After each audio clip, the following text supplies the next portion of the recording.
see you had your mind all made up, you group of pitiful liars. Before I woke to face the day your master plan transpired, something told me this job had more to meet the eye. My song is not believed, my words somewhat deceiving. Now I'm unwhole. You've waged a war of nerves, but you can't crush the kingdom. Can't be what your idols are. Can't leave the scar. You cry for compensation. I ask you, please, just give us 5 minutes alone. This is the Community Solutions Podcast. Jason Bradley, Andrew Richter, back for a special election coverage deep from down in our hidden lair. Our underground layer where we are receiving the transmissions and we are figuring out the strategies, and we're going and we're taking the world over one city at a time. Are we? Dang. Boy, I'll tell you what. In that case, in about the year 41,250, we got it all wrapped up. We should be ruling the world. Yes. That song sounds familiar to me. Okay. And I'm going to go out on a limb here and say that I have seen them live. Believe it or not. Yes. And I know if it's who I'm thinking, you don't believe that I was in a mosh pit. Wow. I got elbowed. Actually, I got kicked. By the way, I'm going to tell this story quick. My best friend, Kevin, will appreciate this. Yes. My oldest friend. Are you calling Kevin old? I know him well enough to say he might not appreciate years I've been friends with him. He has got about 3 months on me, by the way, but he'll appreciate that too. Sorry, Kev. Jay's got to be exact here. Yeah. Okay, now nobody understands this, but he was a big, and I know you're a big fan of alternative music, and he was too. And I never really. There were some I liked, some I didn't like. I was never into the harder stuff. That was just me, as you know. Yeah. Because I was an 80s pop guy, and that kind of replaced that. And I just didn't care for it as much. When I look back on it now, I can see the musical talent and all that, and I appreciate it a lot more. Yeah. But I actually went to the Target Center with him our senior year in high school, and this is not the band it is. Okay. And we saw the 9 Inch Nails. This is a long way to get there. Yeah, then. It is a long way. Okay. And the Jim Rose Circus. In fact, that might have been at the one I'm thinking of. Okay. But anyway, we got into a mosh pit. This would be when I saw these guys, 97-ish. I wasn't 21. I remember that. And I didn't turn 21 until January of 98. And I got elbowed in the head by somebody. Boy, I didn't like it. And Kevin's brother was a Taekwondo black belt. And I told him, I said, Kenny, you got my back. I'm going to go kick this guy. And some guy tried to bum a cigarette off us and offered us $1, wouldn't give it to us. And somehow we ended up in a brawl, and I got a security guard that grabbed me by the neck. Yeah. This big dude. He looked like Bubba Smith from the Police Academy. Right. I didn't even know he was there, but he grabbed me, and I was 240 pounds and a lot thinner, and he threw me into a runway or something in the back of the Target Center. Eventually, they let us back in to see the band that I think this is, Pantera. Yes. 5 minutes alone, Pantera. There we go. Yeah. They also saw White Zimbabwe with them. Is that what they're called? Yeah, White Zimbabwe, right? Yeah, that's it. That's it. So it's amazing the things you remember. Yes. Just totally anecdotal. And I've seen a lot of concerts in my day. And for some reason, the only mosh pit I've ever been in was Pantera and White Zombie at the Target Center. Then I don't know what that is. About 3 times ago when you came out when I was playing, but funny thing about it is the next concert I remember seeing. Maybe the second one. So I saw Paige Plant at some point. Okay. At the Target Center too, around that time, and then I saw Garth Brooks right after that, but that was a little more mellow. I mean, it was. So I got the song right. All right. Yes, you did. Now, Jay, before we get into all the election shenanigans and just, we're going to kind of take a break from the local stuff, although we will touch on it. Yeah. We always do. Every election, history made. I always think of wrestling, Gorilla Monsoon would always say history made when somebody won the world title. Sleepy Joe's home state of Delaware. Actually, it's not his home state. No. It's Pennsylvania, but Right. The state he's represented since the War of 1812. 1902, Yeah. Made history of a different kind. The first transgender state senator. Wow, Hunter is in a lot of trouble. Yeah. Yeah. Gee. Come home, Hunter. Oh, gee. Yeah. But he better not go near any hedge clippers. All right. So, Yes. now, Jay, I don't mean to ask a sexual question here, but you have to help me here. What is a male identifying as a female? Now just before you say anything, Yeah. this person's name is Sarah McBride. I'm guessing that's not his or her given name. Okay. Probably. A male identifying as a female. Now, is that a male who, okay, I'm just going to say it straight out. And, Boy. yeah, it looks like it, doesn't it? Is that someone who, is that like a cross-dresser, or what we used to call a drag queen back in the day? I don't know if you can say that anymore. Or, Yeah, you can say or is that somebody who's actually, taken a knife and actually done the deed? What is that exactly? Is that a drag queen, or is it somebody who dresses like a woman and Wait, what's she identifying as? okay, again? she is a Male identifying as a female. yeah. So which of the 26 sexes is that? That's a strange one because it looks like I mean, I don't want to look up her skirt, but it looks like she's gone through the surgery already from these photos. So it looks I'll just take the fifth on that. born a male and went to become a female, and it maybe went through some of the surgery, maybe just took the hormones and. So what's a I don't know. hormone? Is that like something you mix in water or something, or what is that? Sure. I don't know. I don't know. I've A little cream never you put taken somewhere? Yeah, that's exactly what it is. Yeah. Well, how do you get the old? How do you go from? Okay, I'll just say it. How do you go from like an A32 to like a triple F? I mean, how do you do that? What do you do? I don't know. What, you get a little injection somewhere in the old flappers or what? I don't know. Turn the headlights up a little. I don't know what the hell you do. And talk to our friend in St. Paul. Maybe you'll figure it out. Yeah, or Minneapolis. So congratulations to she for winning that seat. By the way, here's something disturbing. Yes. I find extremely disturbing. You mean more than the story in and of itself? Yes, because if Okay. you go down, who is Charlize Theron? Who the hell is that? Charlize Theron, she's an actress. Okay, who the hell is she? She's been in a ton of movies. I Okay. can't remember I don't any know of them. movies. But Back to the Future? No, but like in the Breakfast 90s. Club? Okay. No. All right, I don't know who they are. Oh, I'm sure. I'm going to have to Google and you'll recognize the movies. Okay, she's fine. been in. But All right. but listen to what she says here. Do and I Jay- really care? Well, I care about the kid. I don't care about her. Okay.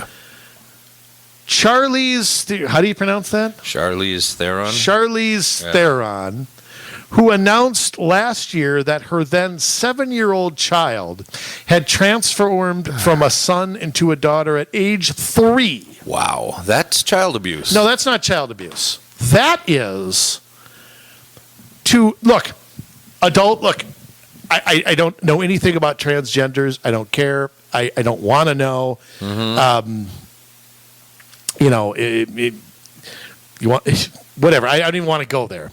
Yeah. But adults have a choice. Okay? Yes. Kids don't. So a 3-year-old, she put a 3-year-old through a sex change. Yeah, she should go to jail. She should go to jail for life. Mm-hmm. I wouldn't care. Actually, okay, I'm not going to go there. Yes. I could go harsher than life, and I won't. But she absolutely, unequivocally, ought to be immediately arrested. That kid ought to be out of that house. Yep.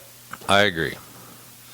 But hey, she supported the first openly transgender state senator. A few other impartial members of the media, like Katie Couric, offered support. She's still around? I guess so. One of your girlfriends was also just crazy, Chelsea Clinton. Oh, I know. You had a secret crush on her. I know. Her and Dianne Feinstein. Who is Antonio Regalado? I don't know.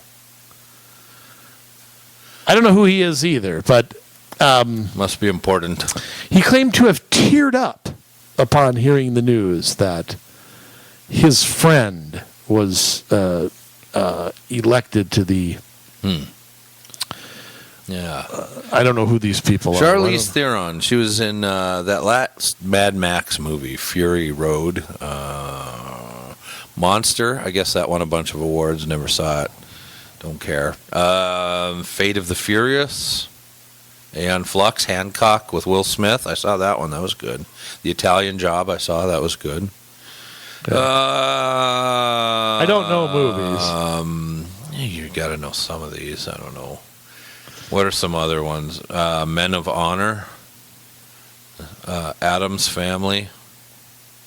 Reindeer Games. Addams Family. The Astronaut's Wife.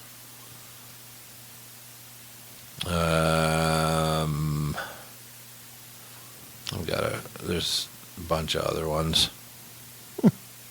Brain on Fire. That explains a lot. Ha! All right. Legend of Bagger Vance. Remember that one? The golf movie? No. Okay. The only golf movie I saw was... Happy Gilmore. Yeah, Gilmore Happy or whatever you call it. Oh, that's a good one. All right. Yeah, so that's who Charlize Theron is. Okay. Yeah. Pardon me for not knowing. That's okay. I don't care. Katie Couric. Of course you don't know. Dana Goldberg. She's not married to the wrestler, is she? Boy, I hope not. Bill's in for a surprise. Yeah. Okay. Jay will just jump right into this. Okay. Look, just to let listeners know, we're recording this on Thursday, November 5th. Yes, my birthday. Oh, that's right. I And forgot. Happy 87th. Yeah, you don't look a day over 81. My goodness. I completely forgot about that, Jay. Yeah. I would have gotten you, 50 cents or something, but I'll get you back next week. Bob, how old really are we today? Can you say your age? I'm 43. Can we say your age on the air? 47. Oh, Yeah. Don't feel a day above 67. yeah. I love it. And on days like today, I don't feel a day over 112. Yeah, I can relate to that. So I mean, I'll be 44 on the 10th of January. So, okay, we had an election a few days ago, and as of right now, we don't know anything. We're not going to sit here and update stuff because it'll all be probably still undecided by the time you guys listen to this. So just but I think some takeaways are. And we'll do national stuff. We'll talk a little bit about Minnesota too, and some of our friends who got reelected. We want to, or elected or reelected. We want to, some people who've been on the show and throw out a congrats to some of them. But Jay, start with the presidential election, which will be ongoing, I think, for a while. Mm-hmm. I want to start with one takeaway. We'll get to all the stuff. We'll get to everything. But the first takeaway is how much President Trump would have won by without this COVID-19 stuff, without him really being able to campaign the way he could have. He might have got 50 have. states.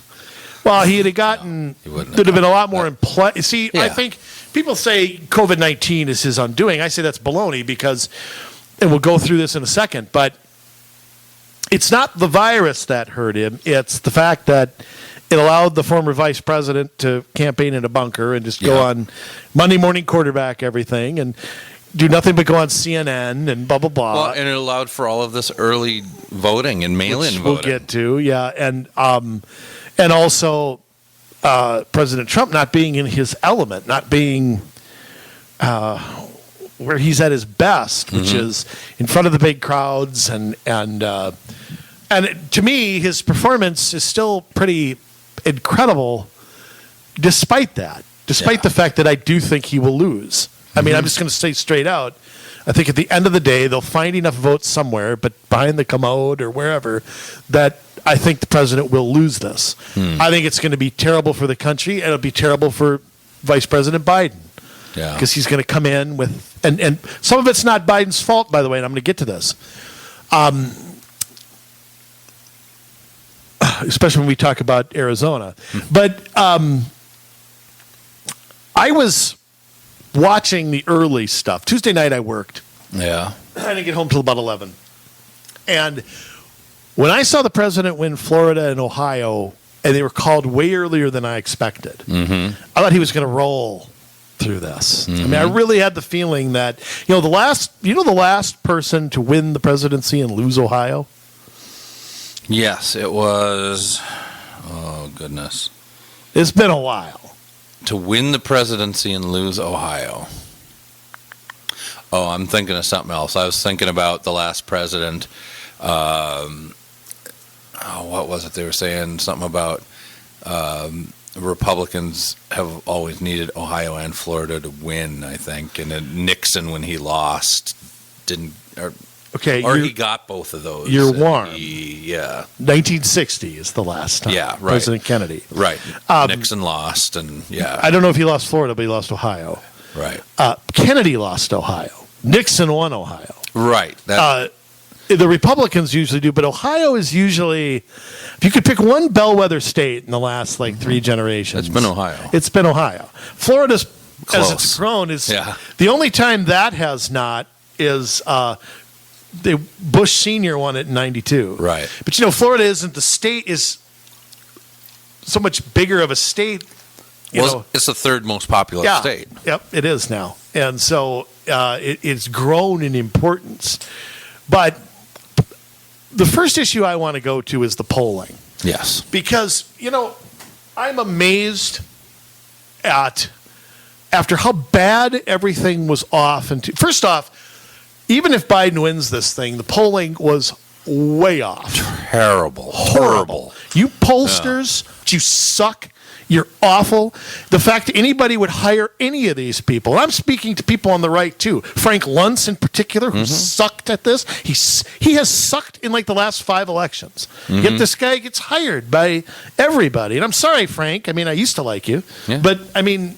You haven't gotten anything right since Bush in 2004. Traflicker has been really good. Traflicker, if I were running for anything, and whoever Trump has, whoever it is, okay, they have to be the people anybody should be going after.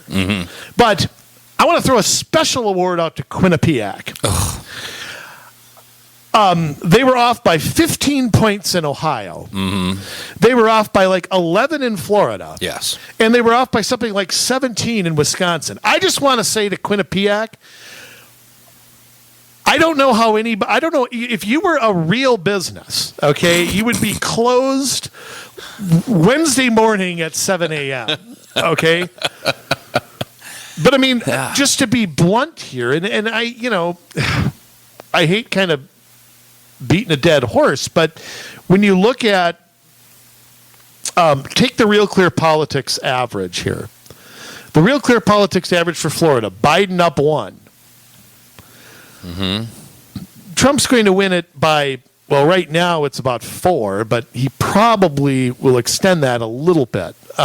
Because remember, in Florida, they counted they have a very good system there. They've been doing it for years with early voting, with all the seniors and all that. Trump's lead's done nothing but grow since, when that polls closed at 7 o'clock, it's done nothing but grow since then. Yes. Like I said, Ohio, Real Clear Politics average, Trump up 1. Actual, 8.2. Yes. Texas, supposedly in play, according to Charlie Cook was on Meet the Depressed and Disgrace the Nation and all that. Trump +1. And I'm going to say something right now. Totally out of the margin of error. It is possible that Trump will win Texas by more votes than Biden wins Illinois by. Yeah. They're that close. Nobody considered Illinois a swing state, including me. No. So, again, to say not close,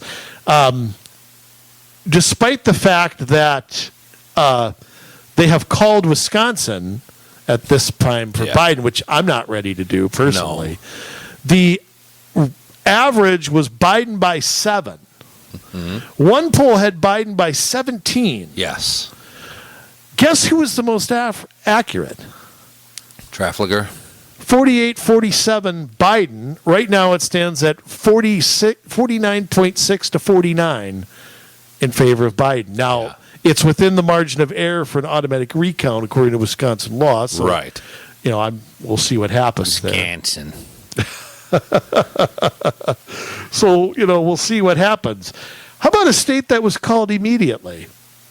Virginia. Yes, that was what? There was one vote, or yeah, we I don't know. we won't call Alaska a state the Democrats haven't won since 1964. Yes, but and Trump's currently, and I shouldn't say this, he's up 60-some%, 31 points. I think he's up right now. I think it's 62 to 31. Doesn't matter. It's something like that. Real Clear Politics average Biden by 13. The final is Biden by 5. So the polls. Oh, and how about the battle for the Senate? This is one of my favorites. Yes. Everybody thought about Lindsey Graham being in such problem. Lindsey's not my favorite guy, but Graham +3. Mm-hmm. Graham won by 11. Yes. So something is. I mean, it's been a toss-up. That's how they've... Quinnipiac, 48-48. Only 11 points off on that one. I don't see a Trafalgar. Trafalgar. The T guys, we'll call them. I don't see a poll for that. But so, you can see right there the polling, and I'm going to say why I think this is such an issue, Jay. I think this does have an effect on people's psyche. Mm-hmm. I think it has an effect on fundraising. Mm-hmm. I think it has an effect on where campaigns go and maybe where they don't, how they craft their message. Trump may be an enigma to that because I think his own people are pretty good. But still, I mean, I think it has to be, you hear day after day after day that Biden in the popular vote, he's up by 10. Well, it's never been so much, and it's 50 to 48. It's voter suppression. Yeah, by psyche, it is. Yes. Yeah, don't bother. Don't vote. It's not even close. Your vote doesn't matter. Stay home. I mean, it makes me wonder because, to be honest with you, Quinnipiac, I could have rolled out of bed in July and taken a better guess at these states than they did. Mm-hmm. And I think maybe if I'm a pollster and I actually want to retain any credibility, I'm not sure I can ask 500 people in Texas and get draw any conclusions from that in a state where 12 million people voted. I mean, just throwing it out there don't you maybe have to take a serious poll and talk to thousands of people in rural and in cities and men and women and minorities and whites and Hispanics, and not just talk to 5 of every group, 3 transgenders and I mean, because these polls. This is one of the problems with the news media today is they take a poll and they talk about it for 2 weeks. Mm-hmm. Nobody in the media challenges a poll. Nobody goes in the internals. Mm-hmm. Nobody shows how you got to something. Nobody asks a pollster, hey, how many people in that state of 5 million did you actually talk to? I think the pollsters are still doing the old-fashioned call somebody up on their landline. Or, when is polling going to, go to the get into the 90s here. I mean, when is that ever going to happen? Yeah, I don't know. I think part of the issue with this time around, and probably the last time around, is that they were part of the circus. I think that they were in the bag. They didn't like Trump. Fine, but Jay, for their own credibility, Trump will come and go. Okay? Yeah. Presidents come and go. Yeah, it's two poles. It's an anomaly. They didn't figure this in or figure that in, and all of a sudden they're back on track for the next one. But why didn't they do it a second time? I mean, again, their credibility is on the line here. Right. I mean, you screw up one election pretty bad. You can't. I mean, we went through this in Florida in 2018, where they had Ron DeSantis way down and who won. They had Rick Scott way down and who won. Yeah. How do you go election, even in 2014? The way it went was not forecasted by very many people. Mm-hmm. So at some point, doesn't your credibility more important than who wins one election? I don't know if it is, because eventually it's going to come down to, the Republicans never going to win. Well, and maybe if they're still going to get invited on CNN and MSNBC. It's partly that, too. Yeah, why having the FaceTime. Why try and be right? Right. You got that. Plus, if the Democrats take the House, the Senate, and the executive branch, then, all of a sudden you've got two more states to fall in the Democrat category. You've got these other things that will affect future elections. That's probably not going to happen, I think. Not now. Yeah. I don't think. I mean, we'll see how things play out in Georgia. Those two races are going to be the ones that. And by the way, if they end up, they're not going to do a runoff till January 5th. Who made that rule? Yeah. Well, I think David Perdue will win out at the other seat. But it's close. Here's the thing: they're going to be the most expensive races in the history of the world. Absolutely. But you've got two Republicans at this hour. Tillis in North Carolina and Dan Sullivan in Alaska, who are going to get reelected. That takes them to 50. Yes. Okay, because only two, one, the Alabama seat flipped. Yep. For the old Auburn coach. Yeah. And the Colorado, and I still think that the Arizona seat will fall. I think Trump we'll find out. I think Trump may overcome it, but I don't think McSally will. No. So I think that seat's going to fall. But that's it.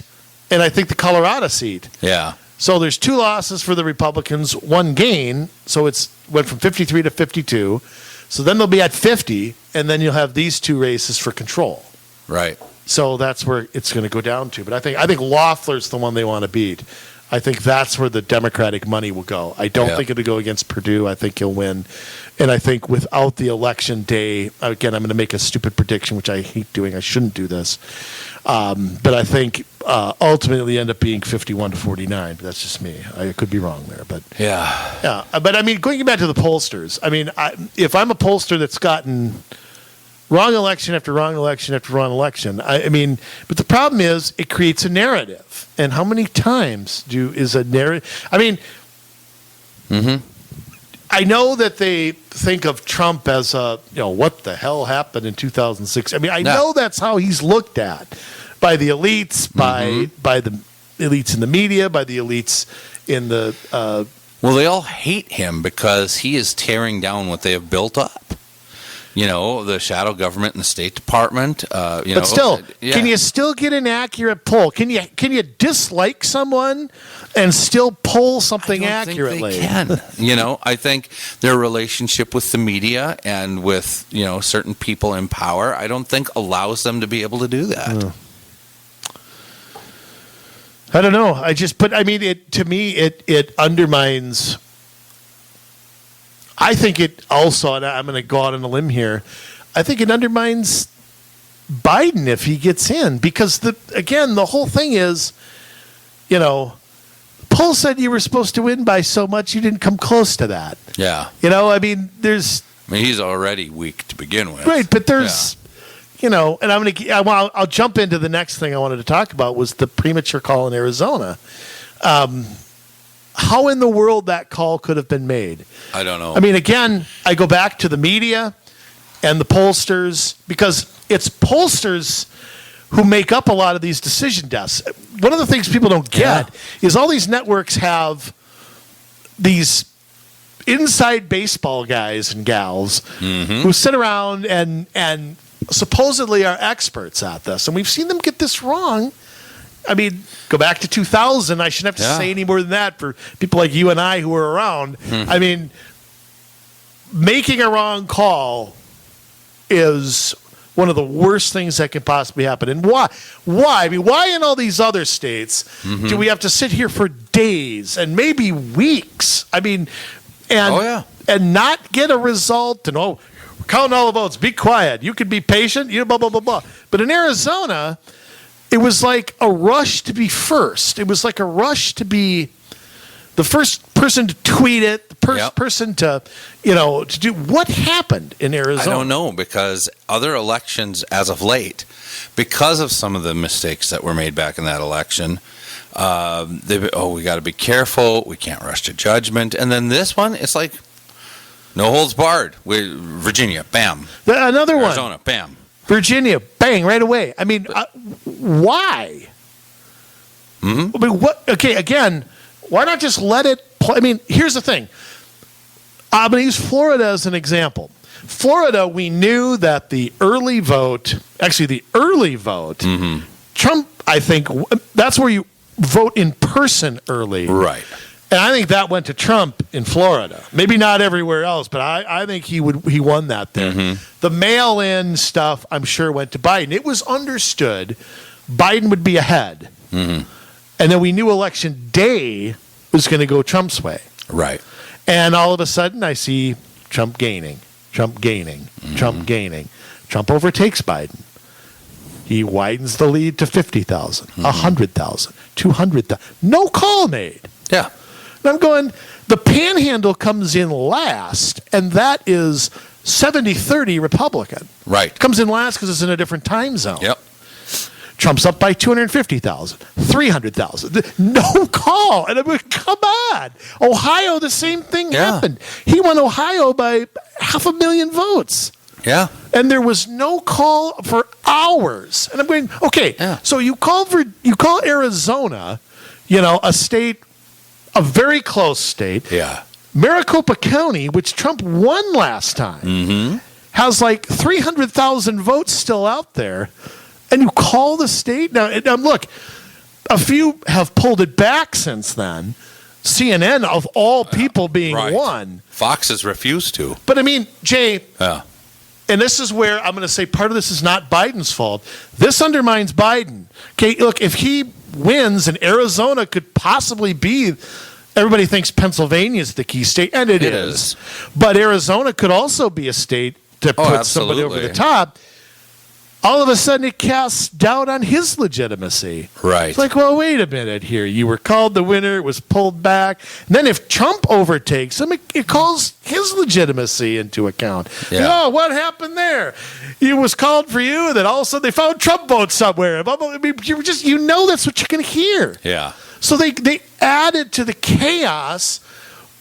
Neither candidate did it. But I think it's intentional.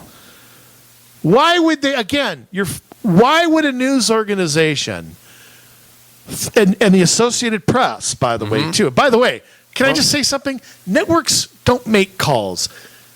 When the election's certified, that's who makes the call. That's when the state's called. Right, yes. Okay? Can we get that straight? So, but again, what is go back to 2000. And think of how everybody was, oh, God, you morons in the media, why did you do that? And, I felt bad for both guys. Yeah.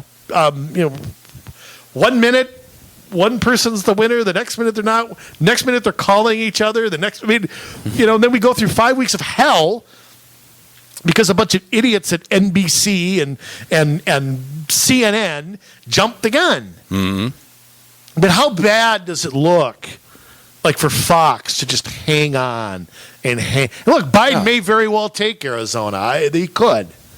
But if he doesn't, and like I said, Arizona, it could hinge on that. Yeah. It's just, I mean, it makes all of this look so stupid. Yes. Everybody looks like a moron. Mm-hmm. I mean, does anybody care that they look stupid? No, because they're following their part of the plan. You know? Jay, you evil conspiracy nutcase, you.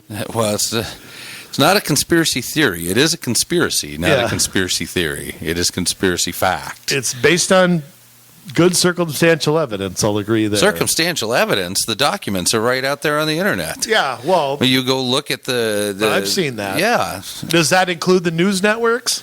Well, they don't necessarily call out the news networks, but the whole... People work on the news networks that are part of that. Yeah, I mean, and that's the Your thing. best friend, Bill Crystal. Oh, yeah? He was part of that transition integrity group. And, you know... The guy who's got a reputation for being so right about all those wars he wants us to get into. Right. I mean, he's never been wrong once. You know, if there's a skirmish in, Antarctica, Bill Crystal wants to go invade. Yep. The king of the chicken hawks. Yeah. Well, anyways, and I know we've alluded to this, but you have the Transition Integrity Project.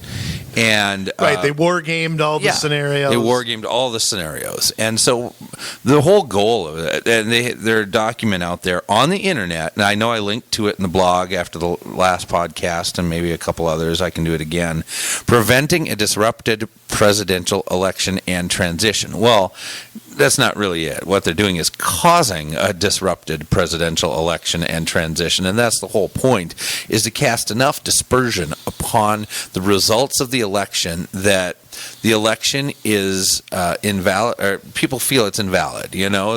I honestly think that's going to happen no matter what happens. It might be. At this point, it doesn't matter who wins. Because here's my take on this, that I believe it's possible that the president wins in Arizona or Nevada. They get that figured out, that he pulls it out in Georgia, hold North on. Carolina. I want to say something here. Yes. Nevada, you have to love them. They dumped about 5,000 votes today. We'll do some more tomorrow. Yeah. What are you, punching out at noon? What the hell? No, it's happy hour. Got something more important to do here than count the votes? Yeah. It's they still got 25% or something. The buffet opened earlier at the Bellagio. Well, in Alaska. I mean, I'm sorry. First off, I think it's safe to call it for the president. I think so too. It's what, 65% of the vote is in. I don't know how much is in, but it's Trump by 31. Yeah, and it's not like there's 5 million people in that state. I mean, unless they're all hiding in one igloo. Right. I mean, I don't understand. There's caution about Alaska. They're going to find 131 Biden votes under a polar bear. Yeah, but and he probably still falls short in Alaska. But I mean, their caution in Alaska. We don't want to call that too soon. Right. But we'll go ahead and call Arizona and Virginia. Yeah. And Virginia ended up being 52-46. I mean, Biden did win it, but I mean, gee whiz. I mean, there were, a whole lot. They waited 2 hours to call Kansas. Mm-hmm. Okay, whatever. Okay, so I think the idea is if they can't cause enough fraud to be able to swing the vote to Biden, that they are forcing the election to go through Pennsylvania, kind of the motherlode of all fraud, so that they cannot conclusively call the race. And then at that point, it's going to have to go into the courts. It could have to go through the House. And I think that's it. It's either get Biden elected. If they can't get it elected, they're going to run it through the shredder. There's a flaw in the slaw, though. Mm-hmm. And that's ending up at the Supreme Court. Right. Which they don't want. Well, maybe. Because you've got a Supreme Court now that is for states' rights. And so it's possible they won't listen to a case that deals with state election law. I don't think so, because they have already heard those cases, and they punted them back. Right. They could have ruled, and they didn't. I think they punted it back, hoping it doesn't get back to them. Yeah. But I think I think in some way, shape, or form, a part of this is going to end up at the Supreme Court. It could be the mail-in voting. It could be about the election next time. It could be. I don't think it's okay to just say, okay, well, every state can just do what they want. No, you can't have it like that. You can't. A presidential election is too important to just sit there and let every state just do whatever the hell they want to. There has to be some sort of uniform process. Look, I'm not telling states what to do, Jay. I believe in the 9th and 10th Amendments, but you cannot say to one state, okay, we'll accept ballots until Thanksgiving, right, and then another state saying, no, you have to have, I mean, to me, you have to have, this is a federal election, not a state election. Right. Okay, so you want to do that with your governor's race, you go do that. But for a federal election, I think federal law takes precedent over this. It should. So, whatever they're doing in Pennsylvania, I think at the end of the day shouldn't matter. It should be uniform for this. So, a rare case where I'm a Federalist. Okay, so, but again, here's the other part that's driving me crazy. We have heard all year long, mail in your ballot. Vote early, vote often, mail it in 5 times. You can trust the post office; they're the greatest people on earth. Blah blah blah blah blah. Comes time to count them. And what the hell's going on? Yeah, it's the strangest What are they? thing What I've are they ever sitting seen. in a warehouse somewhere till election day? Somebody rent out an old storage. I've heard some crazy stories. I've heard about a bunch of ballots that were put in a room that happened to have a rusty, leaky pipe that leaked all over a bunch of ballots. And That's a Georgia thing. That's a Georgia thing. Yep. I've heard. It just happened in Fulton County. Right. Yeah. What party's in charge there? I can't remember. But I mean, why weren't they counting these a month ago? I mean, just sit Florida there. Evans on it. Just sit, but to have them sit in an office for a month raises all sorts of questions. I mean, couldn't you foresee? And I think this is partly on purpose because what it did was the impression that was given. Again, I'm going to hold the media accountable for this. Is that the mail-in vote's going to go to Biden. The people who vote on election day is going to go to Trump. I think that largely was true. However, when the votes were counted, was not made clear. No. All of a sudden, election night comes, and I'm looking at Pennsylvania going, what the blank? Oh, they're counting the election day stuff. They haven't even started on the mail-ins. Right. What? There's 2 million mail-in votes, and they haven't started? They weren't able to start until Election Day. According to who? Their law that they passed. That was when they were allowed to start. Okay, so why were they promoting mail-in voting then? Absolutely. Why? If your law says the opposite. And by the way, Minnesota's on the naughty list too because Steve Simon tried to extend everything a week. Yes, he did. And then the Democrats went nuts. You Democrats voted for it. Yeah. Nobody was worse than Arthur Fonzarelli Winkler III, who went lambasted, and everybody on Twitter was showing him the vote where he voted for it. And of course, then he just pretended that didn't exist and went and made sure. He really is the worst. Went and made sure he didn't have one strand of hair out of place. He really is the worst. We're sitting in his district right now, Jay, by the way. Yeah, well, come find me. Let's have a discussion. I'm You're the pass worst. gas right now. Oh, my That's word. what I think of him. But again, it's just chaos. I mean, couldn't you see that chaos was going to happen because of this? Yes. I mean, that's part of the plan. The more chaos there is, that's where there were 200 groups organized to demonstrate out in the streets, and there were hundreds upon hundreds of different events. Now, things have gotten a little crazy in a couple of places, but I mean, you just wait. If Trump wins this thing, if he pulls it out, it's no holds barred. And that's just another way to illegitimize the election. And illegitimize him. I mean, but I mean, I'm going to tell you something.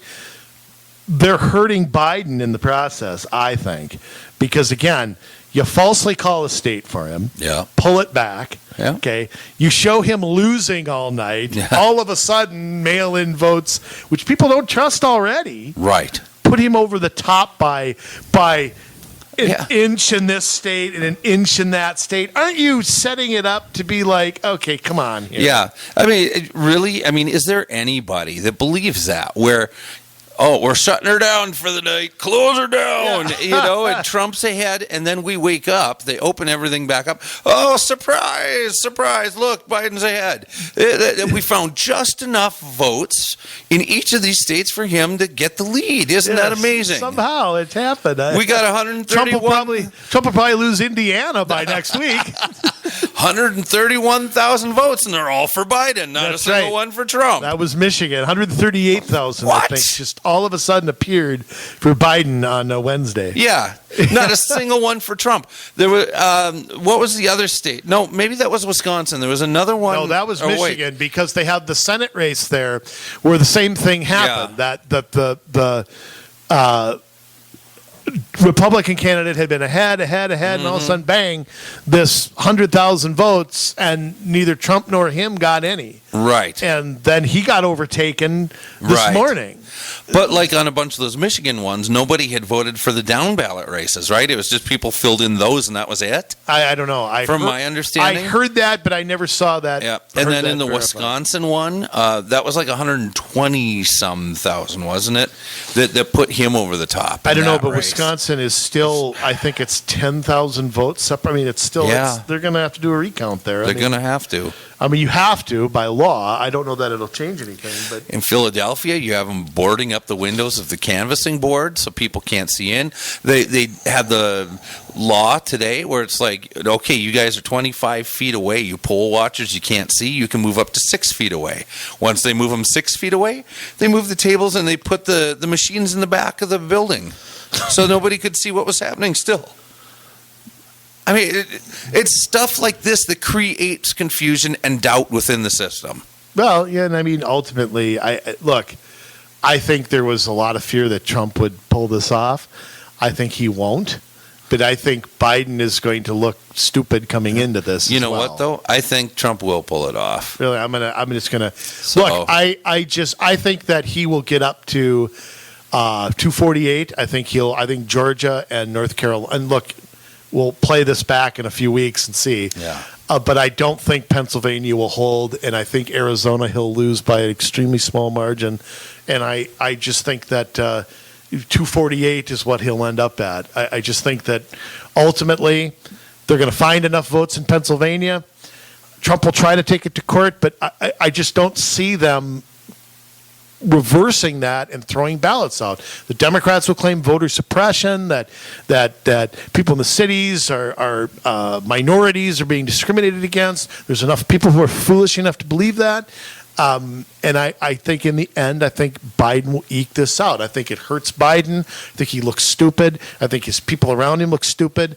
I think he's weak already, and I think I think his presidency will be. I don't think he'll run again.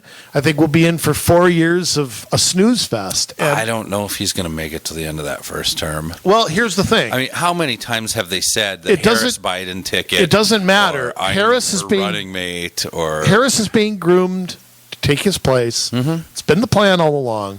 So ultimately, I think slowly she will be the decision maker, and she will run in his place. In I think so too. I think they're also prepared for the Hunter Biden stuff to get to a point where he might have to step down, or like Nancy Pelosi said, we're building this process to strengthen the 25th Amendment for future presidents because it's too late for Trump.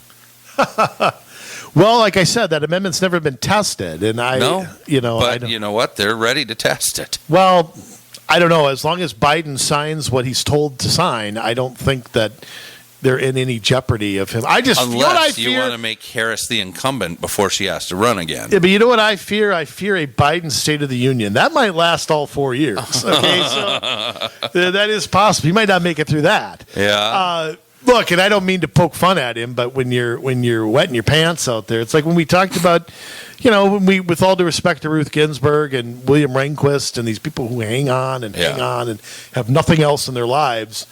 It comes to the point, I don't admire that. I mean, sometimes you admire somebody who, has that tenacity to do something at that age, but I think it's pathetic that you can't let go of something and just be grandpa or just retire. I mean, I just think it's pathetic to watch 80-year-olds act like that. And it's just, look, that's whatever you want to say. I think you should stay active. I think you should do that. Yeah, have a happy life. Why don't you spend your time with family and friends, what you have left? You think Ruth Ginsburg wouldn't give up that court seat now to spend some more time with her? I mean, I sure as hell would. I would, I guess, but I don't know. I don't get it. But a State of the Union there, oh my goodness. Yeah, I just don't understand. Happy Wednesday, everybody.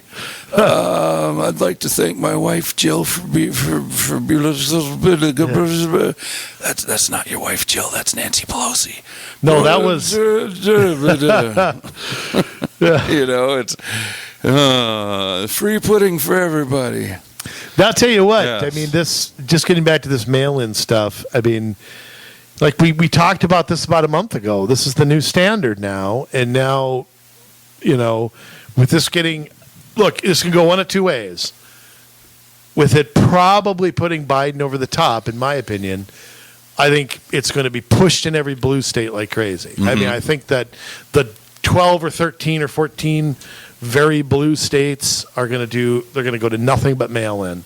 And I think that it's going to have to be held off in the purple states, or again, we're back to a one-party country. I mean, because I've said this before, the day Florida and Texas fall, this is a one-party country. And well, it'll get there sooner than that if they ever get the two branches of government, anyways. Well, I mean, admitting a state isn't that easy. But no, it's not. But, when you've got political will to do it. Well, and I've said this before. The Democrats care about getting stuff done.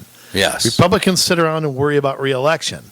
So as soon as the Republicans get power, they freak out. They don't do anything. Yeah. We talked about this with Amy Barrett getting on the court. How come she can get on the court and the Republicans can't do anything else? It just goes to show they can if they want to. Right. But, and I'm going to tell you something right now. Republicans holding the Senate, her confirmation is one of the reasons they're going to hold it. Yes. I think had they balked, I think they would have gotten slaughtered. Absolutely. But I think it showed the voters, okay, they heard all the craziness about it, but the truth was the Democrats can't stop it. Yep. And that's what the Democrats were so pissed about. They knew they couldn't. Yeah. You could blame Harry Reid for part of it. I mean, you can blame him for changing Senate rules. Mm-hmm. So it's hard to feel sorry for them. And like I said before, you can't tell me Merrick Garland wouldn't have been blown through in an election year with the Democratic Senate. We all know he would have been. Mm-hmm. So there's, like President Trump said, elections have consequences. You don't like it, the next election is your chance. So now I want to get to Minnesota a little bit. Do you have anything more to say about the presidential race? Any more thoughts? Oh, goodness. It's disappointing to me, Yeah, I the information of what, like this transition integrity project wanted to do has been out there a long time. They war gamed this a long time ago. And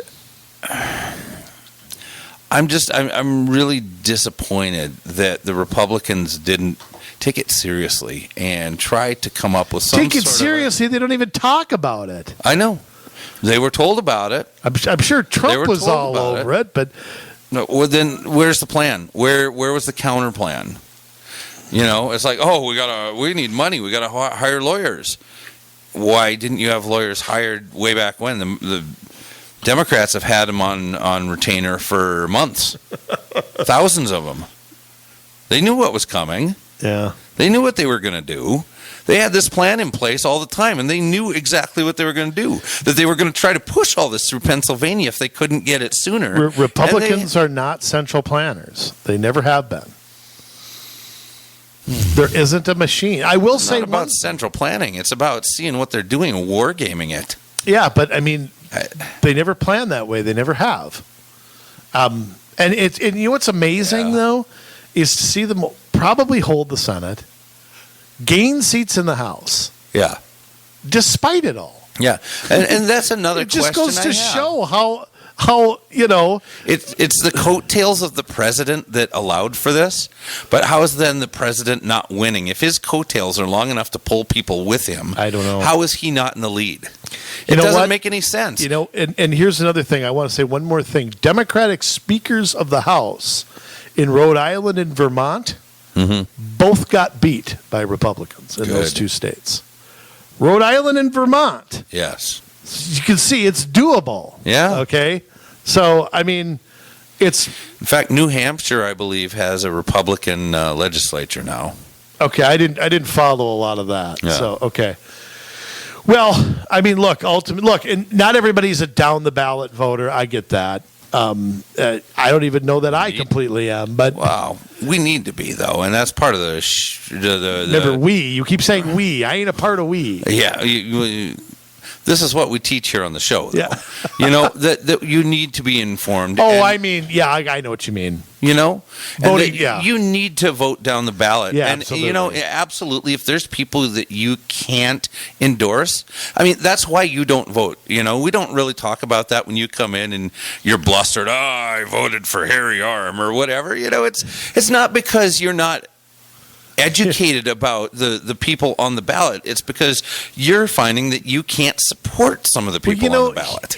I mean, that's different. Here's the thing. I can hold my nose in the air to a point. Yeah. But I'm one who, you and I are big in branding and community solutions. We're careful about our brand.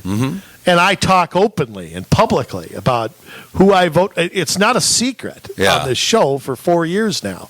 And when I have to sit and choose between Paul Thiessen and Michelle McDonald, okay, if I wrote in O.J. Simpson, I would pick a better candidate.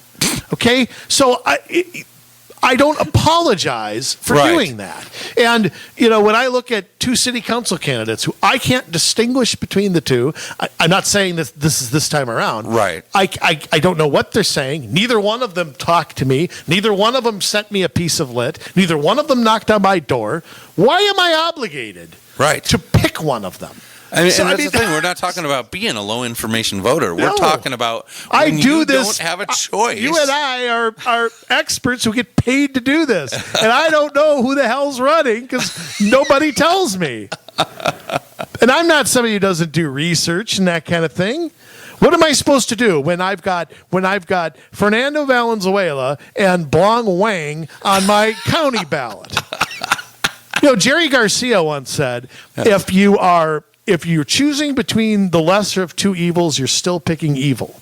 Yeah. And I've always had that kind of in the back of my head. I didn't hear that quote until long after he died in the 90s. But I kind of thought, God, he's got a point. I mean, why do I have to put my name to something? Why do I feel like I have to choose between, 10 Democrats running for the school board? Right. Why do I have to pick the 3 that I can't stand the least? Why do I have to do that? I'm choosing that no matter who I pick, it doesn't matter. So I'm just going to write in, Seymour Butts, Dick Butt Kiss. I mean, what difference does it make? So, and I shared this last week. I mean, I did pass the president. I did vote for Jason Lewis, although I've got my reservations about whether he's the right guy and can win a statewide race. I liked Kendall Qualls a lot, and I voted for him. And beyond that, I mean, Marge Beard, who's a friend of ours in the park board, I don't know that I voted for anybody else. Everybody else was Harry Arm or Stinky Sock or whatever I voted. Stinky sock. Yeah.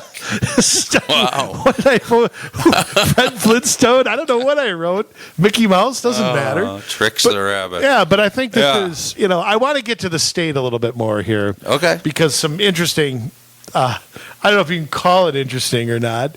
You got to love the Republicans who came up with a slogan 2 weeks before the election. I guess it helped. It might have. I mean, Eric Mortensen, a friend of mine, and I know you know him too, pulled an upset in Shakopee in 55 there. Looks like the Republicans will fall a couple seats short of taking a majority in the House. And they retain the Senate majority, so we continue divided government. Despite my call for a unicameral legislature, I hate having a House and Senate. Makes no sense. We don't have a House representing the people and a Senate representing the states, so it makes no sense to have a House and Senate. Maybe, you know what? I'm going to propose, while I'm thinking about it, I'm going to propose a reform. If we keep the House and the Senate, how about we make every county an electoral vote or something? You know what? And I had that same idea. We said every county sends one person to the state. I think that's great. We should do that. Yeah, I mean, why not? I mean, why do we have a House and Senate if, you know, the purpose of having a, by the way, maybe you millennials will learn something here. If the purpose originally of the House and Senate was that you'd have direct representation in the House, and then the federal government in the state, it was supposed to represent the states, the Senate. So the people and the states would, any federal legislation that passed had to have the consent of the people and the states. That was the whole point. And the amendment to directly elect, I think it was the 16th, to directly elect, or the 17th, I get that in the income tax. Anything under Woodrow Wilson, I just I don't want to remember. You know, we've ruined that. And to have a House and Senate here in Minnesota is perplexing to me. Yeah, and maybe having it, per county is the way to go. I don't know. I call for a unicameral legislature, though, because that when I run for governor, that's one of the things I'm going to demand, because this is where the corruption goes. This is where you have conference committees that work behind the scenes. They don't do their negotiating in public. Hodgepodges at the end. Why does it do that? Because to get something through both houses, you've got to do the backslapping and the horse trading and the, hey, you get that bonding bill. Well, all right, we'll put that swimming pool or that community center in it just to give you something. That's where it all goes. And both parties are guilty of it.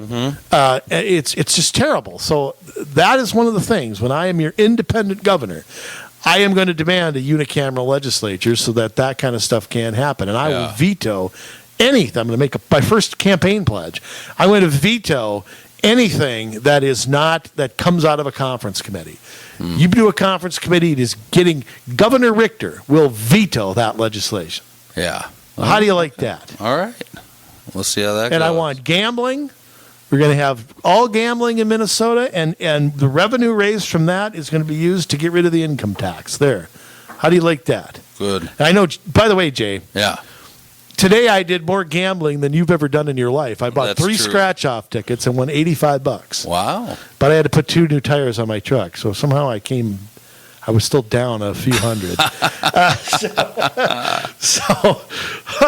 Well, poor old tires, boy, I could get another 10 miles on those. So, anyhow. So that's kind of what's happened at the state. We did see, I'm going to throw out a theory. Some people are wondering why President Trump spent a lot of time in Minnesota. Could it have been, Jay, to help down the ballot? Could have been to CD7, which flipped finally. It was going to happen someday, and Colin Peterson finally being defeated. 14 terms, I think, that he served, and that may never go back in the rest of time. I mean, it's very hard to think that it ever will. It's very red out there. Well, they'd have to come up with another Colin Peterson type, and I don't think there are any anymore in the NFL. I really don't. So I think you and I talked off camera about off air about the first. Jim Hagedorn was declared the winner a few hours ago. Finally. Yeah. All day it has said 100% of the votes were in, and they still hadn't declared it. Yeah, it took he was up by like I think he's up about 7% or something. Well, no, it's like 20,000 votes. It wasn't that. It was outside the realm of possibility, but I'm sure they were still trying to find votes somewhere. But I think you can partly credit the president, I think, for some of that. Yeah. I think Hagedorn would have lost had it not been a presidential year. And I do think President Trump, Pete Stauber won by a ton. And I think the 8th is firmly his as long as he wants to be there. I think so, too. Yeah, so, so it's back to 4-4 in Minnesota, and it hasn't been that for quite a while. Yeah. Was it 4-4 when Chip Krivak was in the 8th? Yes, because we still had Eric when Chip was there in the 3rd. Eric Paulson was in the 3rd. But Walz was in the 1st. Walz was in the 1st. John Klein was in the 2nd. That's right. So it was 4-4. So it hasn't been. So now it is back to 4-4. So what's your impression of it's interesting, where the Republicans picked up some seats was in some of the suburbs, where the candidates actually ran behind Biden. Mm-hmm. And I'm going to throw out a theory as to why.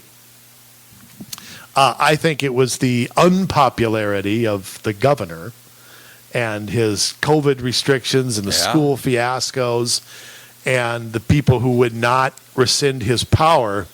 I think played a key role in those defeats. I believe so too. The governor, I don't believe, is a very popular fella at the moment. I don't think so. And he signed an executive order today about school. I didn't have enough time to look into it. We can talk about it next week. But something about something having to do with schools. Yeah. Not closing them, but something else. And it kind of was blowing up Twitter. Pat Garofalo sent an interesting tweet out. He was not happy. No. From 57, I think he's from, 58. Yeah. Not happy with one of these executive orders. So, I do think his micromanaging of this is increasingly unpopular. Mm-hmm. I do fear what could happen after November 12th when his powers will be renewed. I mean, there's no reason that they won't be now for at least 2 more months. And probably indefinitely, unless some sort of compromise is reached.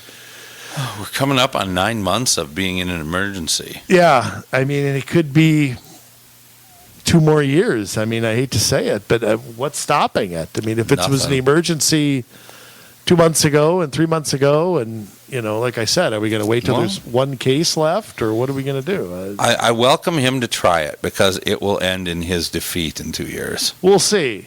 I mean, you and I have gone back and forth on that because I don't think that there's a statewide person on the other side that can win, but that's just me. I mean, I think the Republican Party has no leader, no face of it, no clear, coherent message. I think they haven't for a long time.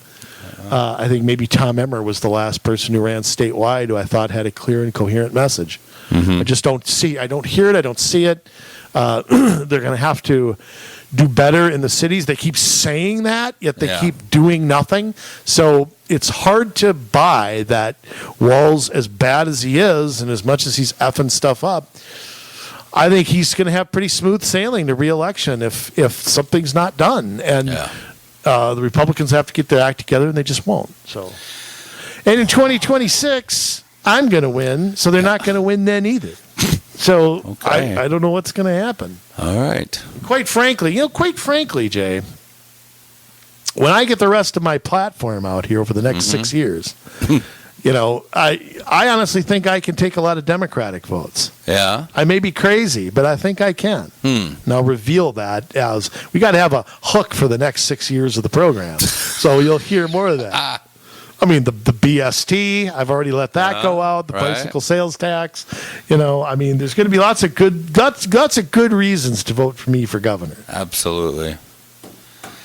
On top of the best-looking first lady that I'll have. So, There you go. Well, there you go. 2020. Just think, when I get sworn in, I'll be 50 years old. Wow. Be right at my 50th birthday.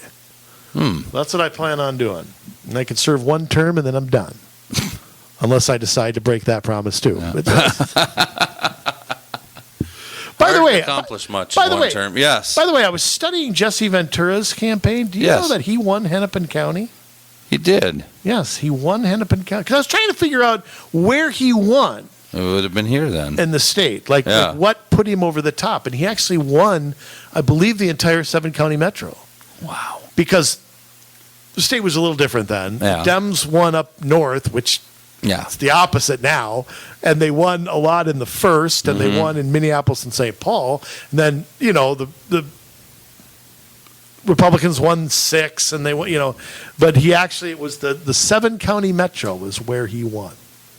You can believe that. That is, I suppose. Pop culture and... I'll say this much. Yeah. I am not going to rise, even though I will be an independent, I'm not going to seek the Independence Party nomination because I don't want to be tied to a party. I want to do what I want. I don't want, they support ranked choice voting and a bunch of other things that I don't. I'm not going to tie myself to a platform. Yeah, there were some cities that were voting on that this time were around. There? Well, Jeez. Have to look into that a little more. I don't know what happened with those ballot measures. I would think that they did not pass. Some of them were out around Lake Minnetonka somewhere. I think they would have led some of the local news had something like that passed, but who knows? Yeah, I don't know. All right, Jay, hang on now. It's that time again. Let me bring them up here. Can't do it without the music. Really? Falling down on the job there. So busy yapping, you're not... No, I'm not. I'm totally... It's all right. I'm totally not doing my job here. Community Solutions, my friends. Will now present to you, straight from the boil on your buttocks, what? The suffering of succotash. Oh, my goodness. The Roddy of Piper. The master of disaster. The king of sting. Styling and profiling. Jet flying. Limousine riding. Oh, are we sure. Back live? We'll try this. Community Solutions presents with the sign-off sermon, Mr. Jason Bradley III Jr. Well... America, we're in trouble. I mean, we're at a tipping point. Half of the country wants to go one way. Another half of the country wants to go the other way. And there's a whole bunch of people that want power. They will cheat. They will lie. They will do whatever it takes to be able to get that power wrestled out of the hands of the people and put it into the hands of the government. You've got people who are willing to do anything, that the ends justify the means. And it doesn't matter how you get there, it's just that you get there. All those things that we would say are timeless truths, things you want to have, like honesty, things like patience and love and joy and peace. And no, you don't need that anymore. You just need to be able to sneak around and fool enough people to be able to get by without getting caught. But you know what? We are not going to allow that to happen, are we? We're going to fight. We're going to fight. We're going to fight. And you know what? We're going to win. I know Andrew over here, he doesn't think that the president's going to pull it out, but I do. You see, because I believe in the destiny of this country. I believe that this country, we found this land for a reason, that because of the oppression of a king, we came here, we were able to create religious freedom, and then from there, all other sorts of liberty came out of that because we believe that our Creator gave us these rights of life, liberty, and the pursuit of happiness. Well, they're trying to strip those away one by one by one by one. Oh, you don't have a right to live because you can't speak for yourself, or you've outlived your usefulness here, or you don't have the right to liberty because you, my fine sir, are not oppressed. No, you are the oppressor, so you don't have a right to liberty. No, you have to forego your liberty so that people who are oppressed can be free. Not noticing the entire time that they have the ability to be free, but they want more than freedom. They want to be able to take away from you your ability to disagree with what their choices are. It's not enough to be free. No, you have to shut down everybody that disagrees. Pursuit of happiness? Oh, let's raise those taxes. Let's increase those regulations. Let's make sure that you can't own certain things, that you can't operate certain things, that you don't have the right to have oil for electricity. And no, instead, we are going to throw it away. We're going to throw good money after bad, bad money after good. I don't know, whatever the phrase is. To have all sorts of wind and things that don't work. Well, you know what? We have a right in this country to be able to pursue our happiness, to be whatever we want to be if we're willing to work hard enough to get it. Doesn't matter our skin color, our gender, or our persuasion of this or that. What matters is that we're willing to work hard to get it. And you see, that's what they want to get rid of. And they were just talking about this, that it's not about the equalization of opportunity. It's about the equalization of outcome. And so, that's what they want. That no matter what you do, it doesn't matter. Y'all need to end up at the same place. Y'all need to end up with the same amount of success no matter what one person does or doesn't do compared to another. And what's coming out of it? The Great Reset is coming in they're talking about it. January, World Economic Forum is going to get together. It is all about climate change. It is all about LGBT and transgender equity. It is all about pulling up the low guy and pushing down the guy that has success. It is all about taking away the dollar and having a world currency that is electronic rather than based on anything real. It is about putting in a China-style economy, a China-style society with social credits and all of that. Do you want that? I don't want that. That's not liberty. That's not John Locke. That's not Montesquieu. That's not Thomas Jefferson. That is a crime. That's not what this country is based off of. But here we sit, folks. Here we sit, and we argue about a president who some of us weren't willing to go out and support because of his tweets or because he's mean. Did we elect a commander-in-chief or a Mr. Rogers? I don't remember voting for Mr. Rogers. I remember voting for a president who has protected us, who has increased religious liberty, who had put together an economy that was amazing before COVID came. Oh, the guy didn't know exactly how to get us through something nobody's ever seen before. Okay. And he's got people around him he doesn't trust. He's got everybody against him. And you are giving up on him as well. This is why I think we're going to win. It is because this land is destined. This land was given to us. Yeah, I know. The whole Native American thing, I got it. Part Native American. I got it. There were some great atrocities that were done. And they're terrible and a shame. And it is a shameful part of our history. Isn't that right, Mr. Andrew Jackson? Just going to say, he's one of my favorites. All right. By the way, for the record, not giving up on the president. No. I just think all right. at the end of the day, he'll fall short. I don't.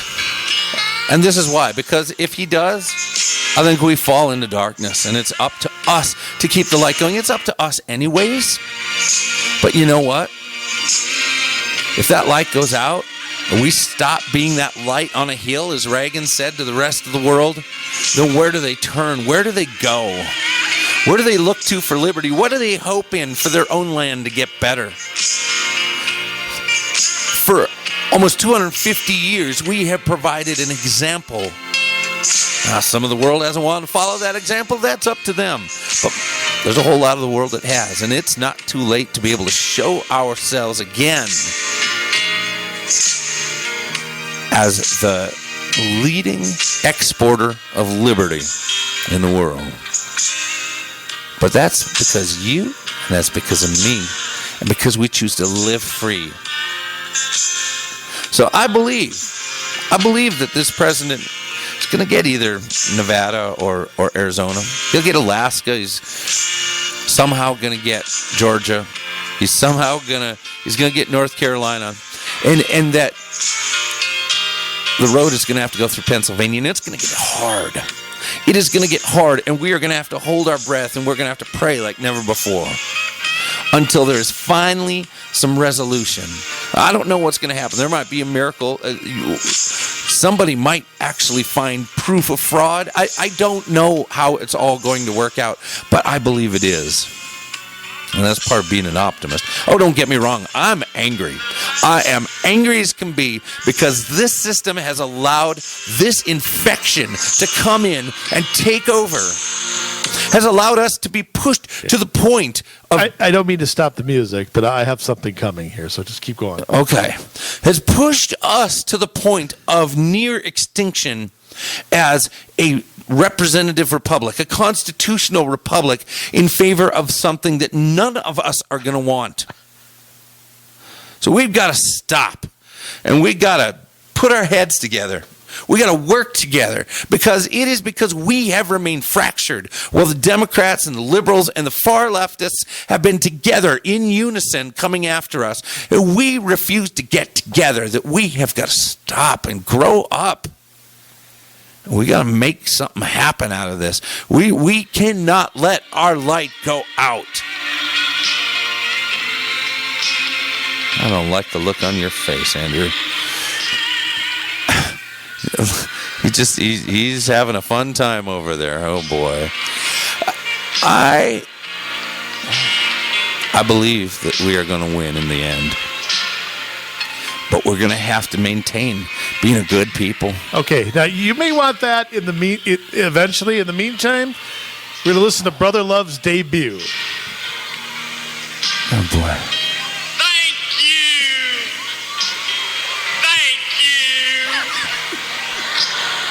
All right, Okay. Go ahead.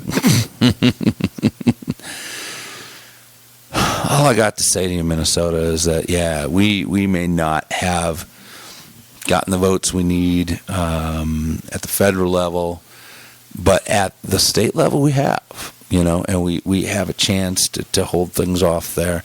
But we can't give up. We can't stop. We can't say it's all over, but it's time. I've been saying this for how long, Andrew? It is time for some sacrifice. It is time for us to sacrifice our comforts. It is time for us to sacrifice doing what we want to do for doing what we know we need to do on behalf of this republic. The new election cycle starts today. I'm going to tell you this. I'm not going to disclose where this happened, but there's a couple of cities where we swept. Where we were working with some candidates and we swept. There was some where we were working with some candidates and some where we weren't working with some candidates, and our candidates end up winning. We got a good number of wins in this time around, and we want to help you. The first thing you got to do, obviously we got to pray. We got to pray, that all of this turns out, and that we don't lose our republic, and that they don't create more states, and that they don't do this and that and take away, stack the court or, put term limits on the Supreme Court and all this stuff that can kill our republic. But what we got to do is get involved in our communities. We got to get on the advisory commissions. Those things are going to start coming up this winter. And when you see those openings, you got to jump on them. You got to jump on them and start advising your city council, your school board, your county board on your point of view. We cannot allow them to continue to operate in a vacuum. And we're going to be talking a lot about this as we roll into the next year. And for those of you with odd year elections, the time is now to decide that you're going to run. You get a hold of us, and let's work on a plan. Get a hold of us at commsolutionsmn@gmail.com. That is commsolutionsmn@gmail.com. And we would love to talk to you. And let us know about all the stuff happening in your city, because we are here to blow this thing wide open. Okay, Minnesota. We're starting over. No matter what, we're moving forward until we can no longer move forward. I need you on Team 20K. Let's do it. Because we love you, Minnesota. But now it's your turn to get to work.